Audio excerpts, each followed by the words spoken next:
Today, my featured guest is Stephen Arms. He is a co author of the book Milestone to Manhood, a Christian rite of passage to help your 13-year-old son make the leap from boyhood to manhood.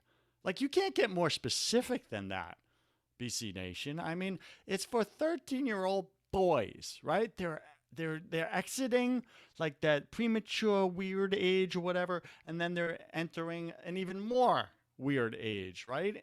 But entering into manhood, and so many times there's no clear like step for them. So they're trying to figure it all out. Like, when do I become a man? I don't know. When do you become? When did dad become a man? I don't know. And nobody knows.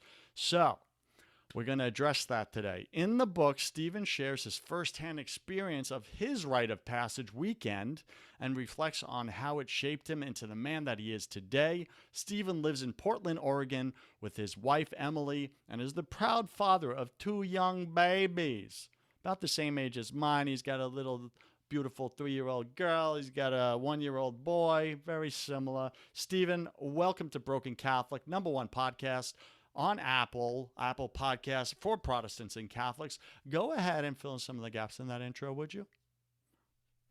Great. Thanks for having me, Joseph.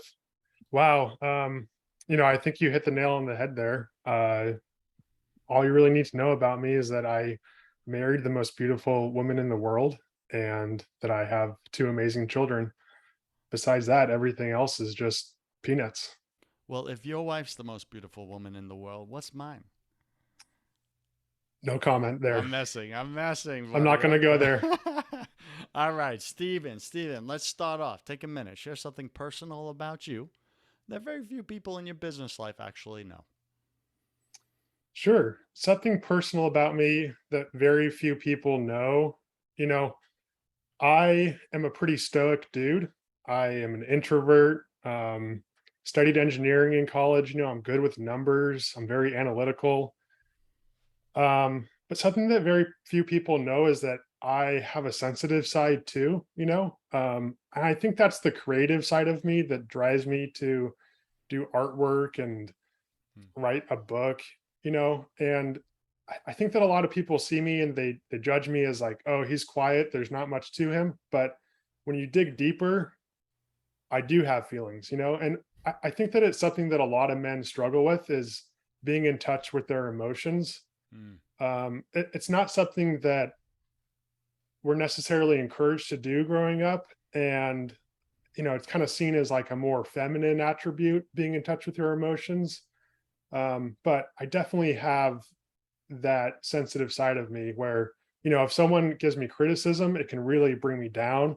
If someone gives me a few words of praise, I could be, walking on water because of it. So I think that's something that most people don't know about me is that I really do have a sensitive side. That's cool, man. Thanks for opening up about that. Sounds like the love languages, words of affirmation is your jam, man. That's my #1 as well. So hey, BC Nation, send me a few hellos, a little pat on the back. I work hard for you, baby. Right? All right, Steven, thank you for sharing that, man. Listen, let's get into it. Let's get into your faith story, man. What's God been doing in your life? Like, were you raised with faith in the home? Your dad taught you well? He taught you about God? Did you have some dysfunction in your childhood like I did? What happened? Tell us the story. Paint us a picture. Thanks for asking. I was born and raised in the Catholic Church. I have three brothers, so four boys growing up. My mom is cradle Catholic, and my dad is a convert to the Catholic faith. We grew up going to church every Sunday, and then we'd come home from mass and have family breakfast after. We we had our fair share of fights and wrestling and dysfunction in the family, but overall, my childhood was about as good as you can ask for. My parents are still happily married today, and uh, yeah, so growing up was great. I have no complaints.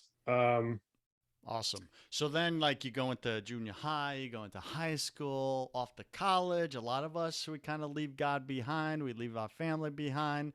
Was that the case with you, or was your faith just stronger than ever? No, I experienced that as well. And when I was in college, I really had a few months of doubt, where I wasn't going to mass on Sundays anymore. I think what it was for me is that when I got to college, I no longer had my family going to church with me. And so that just really messed with my head. For 18 years, I went to church with my family, with my brothers and my parents. And then all of a sudden, I got to college and I didn't have that family there with me. So uh at first I didn't really see the importance of making friends at the Newman Center in college. It was like all these people are kind of weird, like this is just kind of weird. So I would definitely say, I drifted away from the faith for a few months there. And but it was probably about 6 months. And eventually, I decided that I need to seek advice about what I'm going through. I can't go through this alone. And I eventually brought kind of my questions about God and my doubts to my parents and also to my grandfather, who has always been a North Star in my life. And they really helped me um, answer some of the questions. They shared more about their own beliefs with me. And I would say that was the time, when I was in college, that was the time where my faith really became my own, and then I started my senior year of college. I kind of gave the Newman Center a second chance, and dove in with 2 feet and was like, no, I really need to make friends this time. I can't go this alone. Um, and yeah, it was a beautiful thing. I took my faith on for myself and made some really uh, godly relationships with men at the men's group. Friends who were the best man at my wedding, and I still talk to today. So that's a little bit about my faith journey. Yeah, that was awesome. Listen, BC Nation, you're listening to Steven right now, all you Protestants out there. You're like, yeah, yeah, of course you thought they were weird. They were Catholic back in the college. It's like you Catholics are a little weird. Listen, we are. I get it. But so are the Protestants. We are, right? Like, it's just, listen, we're human. We're all broken. We all bleed the same color. We all need a savior named Jesus. Just a reminder for everyone out there. We're not enemies. We are one family, one Father, one destiny, one destination. All right. So, Stephen, like, when did everything change for you? Meaning, like, you stepped into your faith, right? Both feet, you stepped into the Newman Center, you made friends. They're now lifelong friends. That's fantastic. But so many times we have guests on this show, and Protestant, Catholic, doesn't matter the label. But what we all seem to struggle with is that relationship with God rather than just following the rules, the rituals, the traditions, but actually like shifting into relationship where we just have this something happens in our life. Maybe we bottom out, we hit rock bottom, we lose it all, and then we look up and we finally meet God, face to face and know He's our Father. When did that happen for you where you actually experienced God as a father? Not just, this type of dictator in the sky that has all these rules for you. When did that happen for you? Do you remember? I would say the first time that I felt it in my heart was, like I said, in college, probably my junior year when I went back to the Newman Center. And after I had some of my questions answered and I was starting to read the Bible, in the morning by myself. I had never done that being raised in as a Catholic. We went to mass every Sunday. We said our prayers, but I had never read the Bible for myself um, in the mornings. And so I think it was that experience of kind of coming home to my Catholic faith, even though I had only drifted away for 6 months. That Mm-hmm. experience of coming home, that's when I felt the presence of God the Father, and I felt like I have a loving heavenly Father who wants the best for me.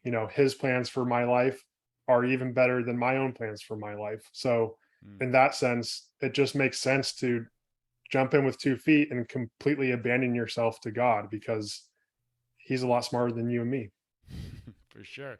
Now, how did your life change after you experienced God that way as a father? I would say I had a lot less internal turmoil. I would go through before, I would just have these ups and downs in life and not really, I guess because I didn't really have a lot of direction, like I didn't know where is my life going, what is the purpose of my life? And I guess it was after that experience of taking my faith on for myself, then I knew like, okay, my goal in life is to go to heaven, and uh, I can I can do that by staying in a relationship with God the Father. So I think that has given me a lot of direction. So when I think about my job, who I dated, um, who I married, like it gave me direction in almost every decision that I had to make in my life. That's awesome. All right. So, speaking of dads, right? When you were 13 years old, your dad did something that's out there. It's so different. It's so unique. It's so one of a kind. You don't hear about it. You mailed me your book, Milestone to Manhood, and I'm reading about this, and I'm like, what is this? A Christian rite of passage to help your 13-year-old son make the leap from boyhood to manhood? Like, what did your dad do? What was the experience? And what was it like for you at 13 years old? And then how did it result? Yeah. So when I was 13 years old, I had a once in a lifetime experience that my father had organized for me. And he called it a rite of passage. And what a rite of passage is, in my family at least, a rite of passage is a weekend with all the other male role models in a boy's life. Um, they gather around, they take the boy away to a place that he's never been to before. For me, it was a cabin in Lake Shasta, which is in Northern California. And it's almost like a retreat for the men of the family. And at the end of the weekend, they they each tell me, Stephen, you are no longer considered to be a boy in this family. We now consider you to be a man. And so that's really what the rite of passage weekend is about. It's about bestowing the title of man onto your 13-year-old son.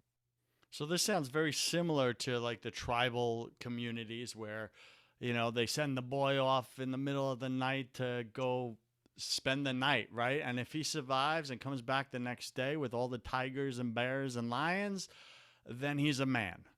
And now the tribe accepts him as a man. Is that what it's all about? Is the tribal acceptance of your family that you're a man and you crossed over? There is an element of that, yes, for sure. If you look at cultures throughout the world, you will find that there are similar coming of age events for boys. There's the most famous is probably the Jewish bar mitzvah. We all kind of have an idea of what that's about. Hmm. And then there's like the Australian walkabout, where, like you said, Joseph, they send the boy off. He's got to survive on his own. Well, my dad wanted to do something like that for his sons, but obviously it doesn't make sense for him to just send his kids off into the woods, in the wilderness for 3 months and then come back as a man. That's not meaningful for a kid raised in California. So he sought to put together a weekend that would be meaningful. And an element of that was, well, let's get all the men involved because, you know, a 12-year-old, a 13-year-old boy doesn't really want to spend time or listen to his dad alone, right? Like that relationship is being tested at that Hmm. age because the boy is starting to rebel, right? But if you get the uncles involved, when you get the grandfather involved, the boy is a lot more inclined to listen to their advice, right? Because he's not maybe as emotionally tied to those guys. So yeah, being accepted by the other men of the family is definitely a an element of the weekend for sure. Yeah, as I was reading through, I was listening to some of the things you guys do in this rite of passage weekend, and you have all these men that you trust in your family, uncles, granddads, North Stars, all that, not just dad who's annoying when you're a 13-year-old, right? And you got all these men just speaking truth into you, conversations around the fireplace or the fire, like, this is what I think it is to be a man, Stephen. Right. And then one after another, they go around the fire and each man shares his definition of masculinity based on his life and what he's gone through and the mistakes he's made along the way. Conversations about, how to treat a woman, right? What does that even look like? What else? What else were those beneficial, or let me ask you this, what was the most beneficial group discussion for you when you were 13 years old where maybe you had a breakthrough or an aha moment for your life? There was so much good advice given to me during that weekend. If there was one piece of advice that I walked away from, uh, having accepted it in my heart, was that really hit me was my family is there to support me and I can trust them. Hmm. One thing that both my grandfather and my dad told me was that their proverbial door is always open. So if I ever have questions, if I go through rough patches in life, I can always go back to those guys and they will always be in my corner, with my best interests in mind. And so the fact that they opened up and shared their stories with me, shared some things that, were shared their own brokenness with me. Um, at 13 years old, I didn't realize how special that was. It wasn't until I got into college and I faced my own brokenness. Hmm. That's when I was like, wow, what these guys did for me, that's really special. And I can trust them, because they opened up to me first. And that allowed me to open up to them 7 years later. So if there was one piece of advice that I took away from that weekend, it was that the men in my life are there to support me no matter what, through thick and thin. And that's awesome because as you went off to college, you felt that loss of family, that loss of community, right? Around you, supporting you in your own faith walk. And because of that, you wrestled with God and your faith for 6 months. And you could have made a totally different choice that changed the trajectory of your life, couldn't you? Yeah, absolutely. All right, so this is what we're talking about. We're speaking with Stephen Arms. He's the co-author of Milestone to Manhood, and this is a book. It's a Christian rite of passage to help your 13-year-old son make the leap from boyhood to manhood. So, for all you dads listening right now, like Stephen, what do you want to say to them right now about their son if they have a 13-year-old son or they have a 12-year-old coming up on 13 years old? Like, sh- what do you want to say to them about how critical this is, why they must do a rite of passage? Do they need to get the book? How do they do a rite of passage? Like, what do you want to say to them right now? Yeah. If you are a Christian father out there with an 11, 12, or 13-year-old son, what I would say to you is that it is your responsibility to bestow the title of man on your son. And if you don't give him a rite of passage, he will try to give himself a rite of passage. And what that means is it could mean violence, it could mean the sexual conquest of women, it could mean pornography, it could mean video games. These are all ways that boys try to prove their manhood and prove their masculinity, not only to themselves, but to their peers. And when a father affirms his boy's masculine identity, then the boy doesn't feel the need to affirm it himself through trials. You know, Hmm. um, as far as organizing a rite of passage, if you're like, okay, this idea is great, I'm in. How do I do this? Um, Definitely, the book is a great resource for you. In the book, I write about our family story, but the whole second part of the book is a guide for fathers to organize a weekend for their own sons. that's why I wrote the book. I wrote the book to share this rite of passage tradition with the rest of the world. So the second part of the book is just a how-to guide on how to make one of these weekends. Um, we also have free resources on our website. So if you don't want to buy the book, you can go to our website, which is milestone2manhood.com, and just click around there. You'll find a number of free resources for you.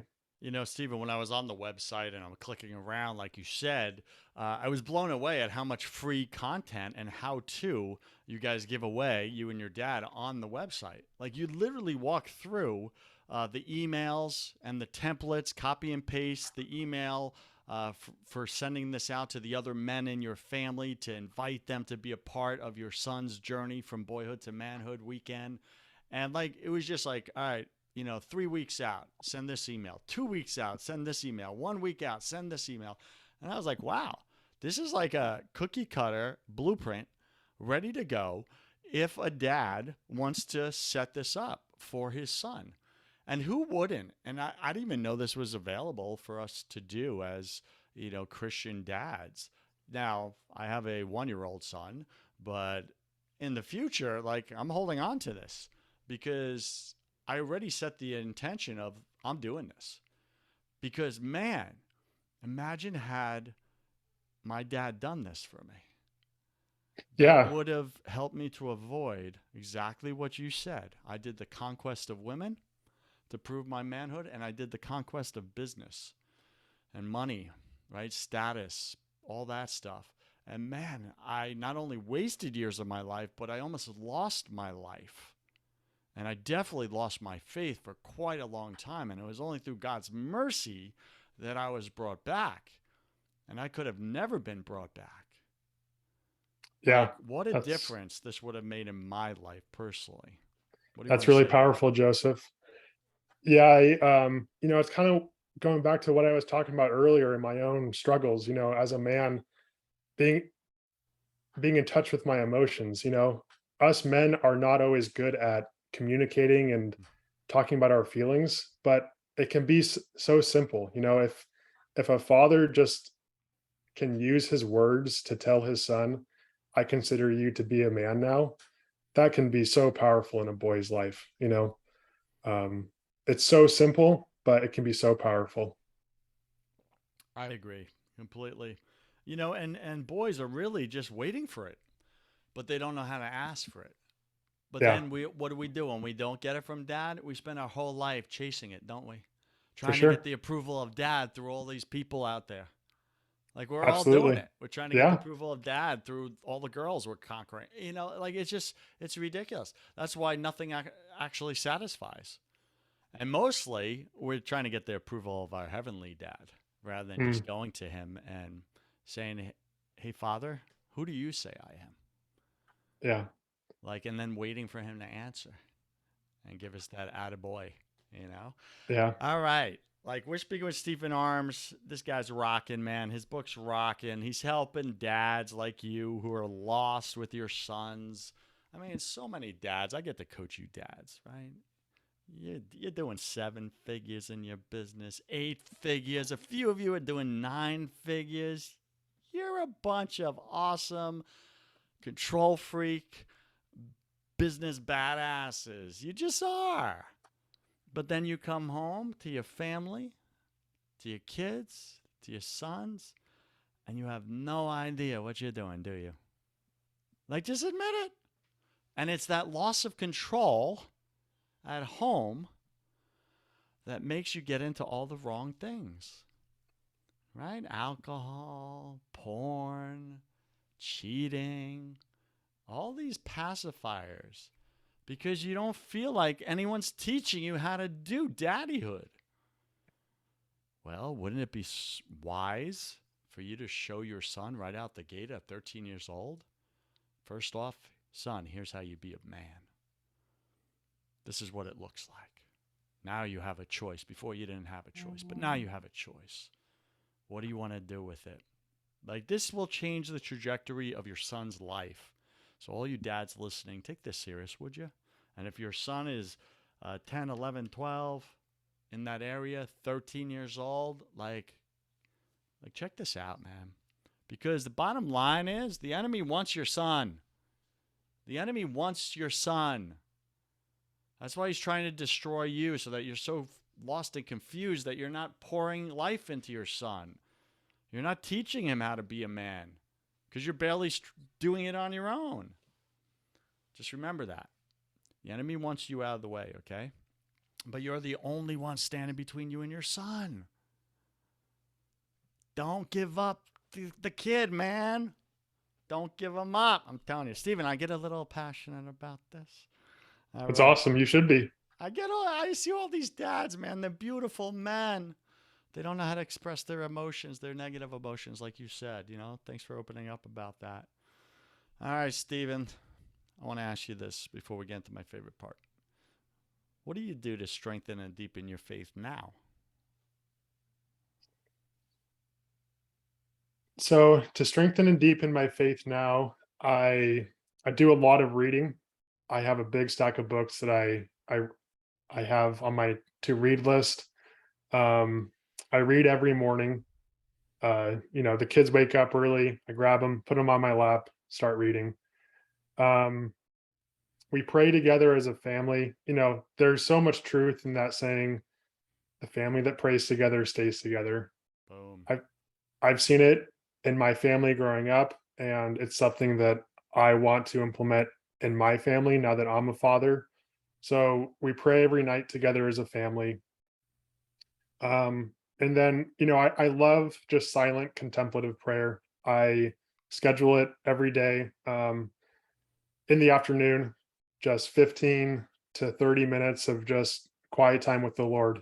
That's the time for me where I try not to talk. I just try to listen, and that's some of my favorite part of the day.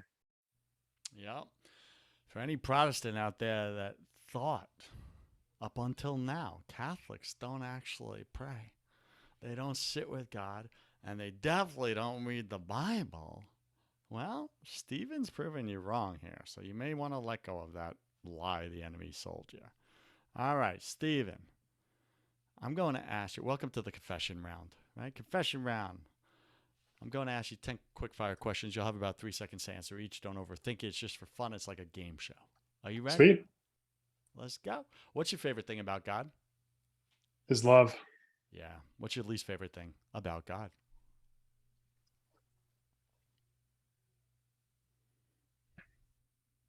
Sometimes it can seem so confusing sometimes. Yeah. God, can you clear it up for us? All the Yeah. rocks in my head, please. Sometimes I wish it was simpler. I agree. I believe we're all struggling with something at any given moment of our life. It's just part of the human condition. What are you currently challenged with or struggling with, either professionally or personally, in your life right now? To be honest, Yeah.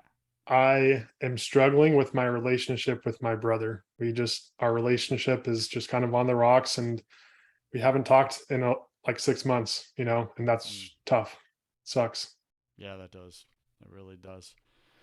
What are you most afraid of?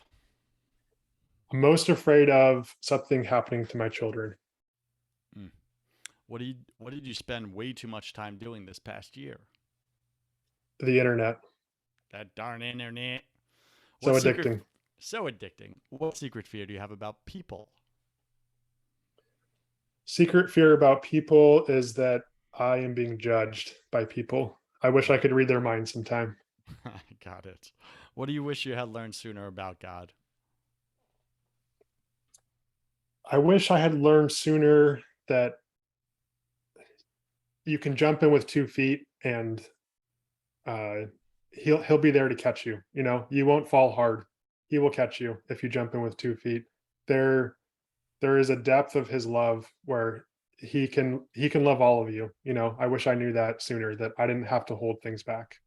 Man, so true. Write that down, BC Nation. Hey, Steven, what's the new habit you're going to create this year?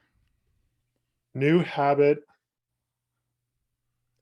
I'm really into writing. Hmm. My new habit is trying to write every day. Whether it's 2 minutes or 10 minutes or 20 minutes. Okay, cool. And what's a bad habit you're going to break? Um, the internet again, just trying to stay off it and spend less time with the internet and more time with my family.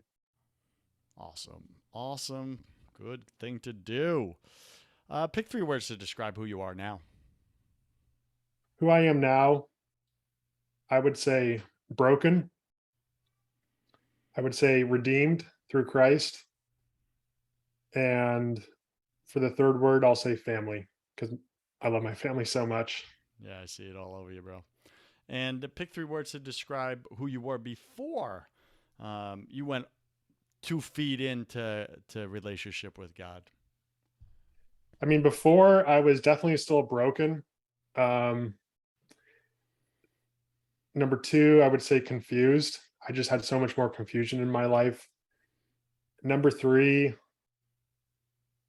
I would say more self-centered, selfish. I mean, I still am, but selfish, more selfish back then. Mm, yeah, I get that. And last question, if you could come back to life after you died, look your family and friends, your wife, your babies in the eye, and give them only one piece of advice about God and relationship with Him, what would you say to them? I would say don't be afraid. I would say jump in with 2 feet, go all in on God. Don't be afraid that He won't love you. Don't be afraid that you won't find your answers. I would say just go all in, all your poker chips, all in, baby. All in, God. Let's go, heaven. I'm betting on heaven. I like it. All right, homework assignment time. Give BC Nation, my audience, one homework assignment, one action to take this week to move them forward in their faith, in their belief in God, and you know His plan for their life, for their family, their business. Um, your homework assignment this week is to have a conversation with your family, or if you don't have a family, with a close friend, have a conversation with them about God. Talk to them about your faith. And not only will you evangelize them, but you'll evangelize yourself by doing it. Um, you will have to learn a lot about God and uh, what you'll have to face the questions of what do you believe and why do you believe them by having those conversations with other people. So whether it's your kids, your spouse, a close friend, have a conversation about God this week. All right, BC Nation, do you accept this challenge? Do you? Do you? Do you? Come on, do it. All right, BC Nation, do you enjoy the show? Like, do you love it? If you do, go to iTunes, go to Apple, go to Stitcher, go to brokencatholic.com. Write your 5-star review right now. Make it honest. Write about Steven. You love Steven. He's great, right? You like what he's putting out there in the world, right? Helping your kid. What a guy. What a guy. Go write a 5-star review. If I like it, I am going to give you a shout out live on the show, like I'm about to do to Barbio 1992. Barbio 1992, thank you for writing your 5-star review. She writes, open and honest interviews. Love the style of these conversations on Broken Catholic Podcast. Thank you for asking the questions your listeners are wanting answers to. God bless this ministry. Thank you, Barbio 1992. Amen to that. Go write your review, BC Nation. All right, Steven. Steven, where does BC Nation go to get more of you? Get your book, get everything. You've already shared some of it. Maybe there's more. What do you got for them? If you want to get more, go to our website, which is milestonetomanhood.com. There you can buy the book. You can get free resources about how to organize a rite of passage for your own son. And you can also get in touch with me or my dad, who I co-wrote the book You love your dad. with my whole heart. Yeah, that's cool. Good job, Daddy-O, wherever you are listening. I know he's going to listen to this because he's proud of you. I know it. So I'm speaking to you right now, Dad. Good job raising your boy well. Good job doing this rite of passage for him. It obviously made a huge difference in his life. And I'll bet you God the Father's looking down and he is pleased with you, Dad. Just wanted to say that. All right, Steven, thank you for being on Broken Catholic. I wish you God's love, peace, and joy in your life, sir. Thank you. Same to you, Joseph. Thanks for having me.